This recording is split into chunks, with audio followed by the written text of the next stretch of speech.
When I'm hunting whitetail in southern Missouri, I only hunt land designed and maintained by P&JM Wildlife Habitat by Design. Use of the proven ultimate no-till systems not only produces high-protein food plots, but over time builds a thick, rich black soil naturally. Licensed locally with the state and federal levels as a restricted chemical applicator, P&JM isn't just some guy on a tractor. Pappy's done the research. Only uses high-quality seeds with superior propagation rates, no fillers, and you get lush food plots, creating the best habitat for your wildlife. Deer season isn't until September, but now is the time to be building horns. 417-256-2333. Call today. That's 417-256-2333. Well, good morning to you.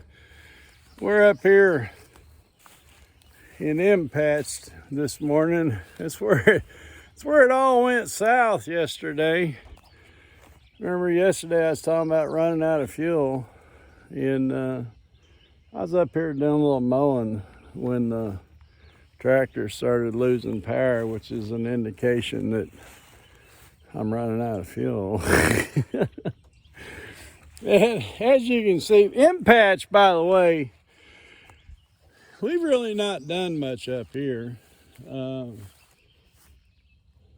don't remember if I seeded anything over along that edge or not. I don't think I did.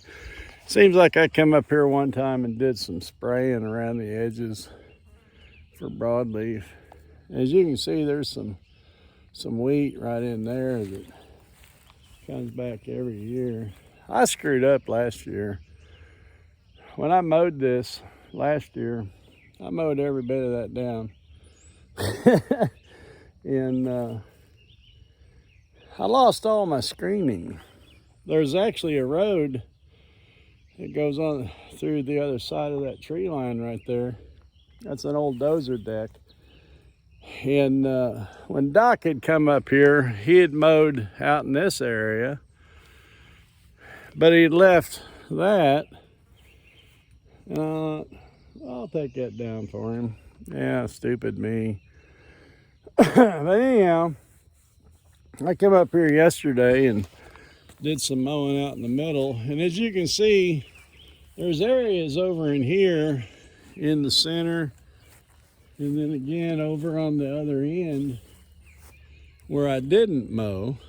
And just like I was talking about yesterday in Cat Patch, these will be areas that will seed right into that standing grass and weeds. And got that front mounted broadcast spreader, goes up on the bucket of the tractor, and then on the back we'll have the sprayer and Packer Max Coulter Packer. And once we get our food plot seed into that tall unmowed grass,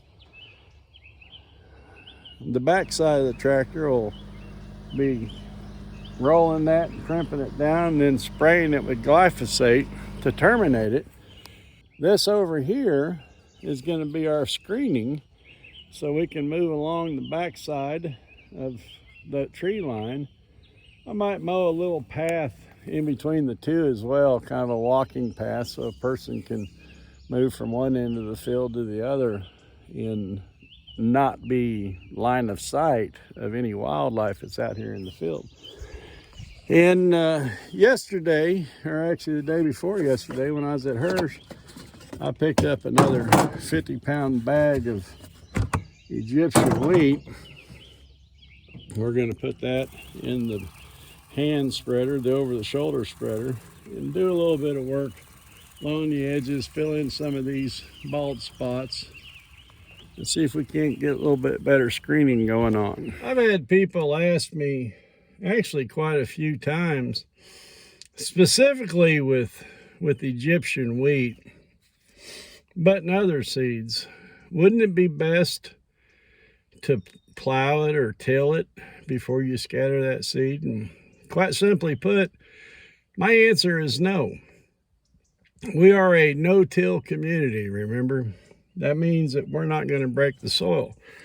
Now, for the germination rate, getting that Egyptian wheat seed down into the soil would be better. But what's it do to the soil?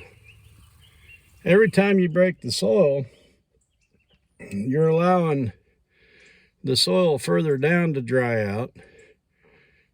You're messing up the nutrients that's inside the soil already, and you're exposing the deeper soil to the sunlight, which in essence isn't good.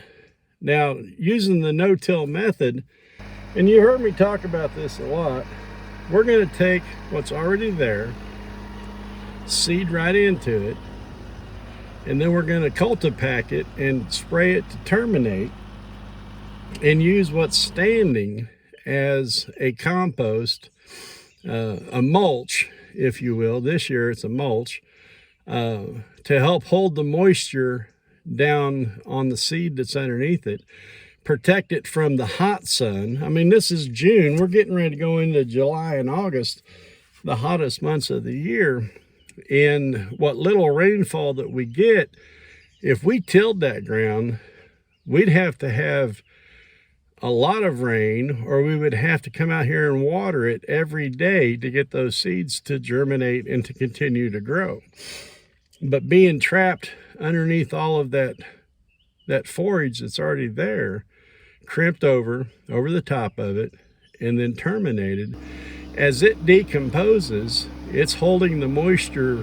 It becomes a moisture barrier, a greenhouse, if you will, holding that moisture down on the seed and then allowing the new plants to sprout up through it.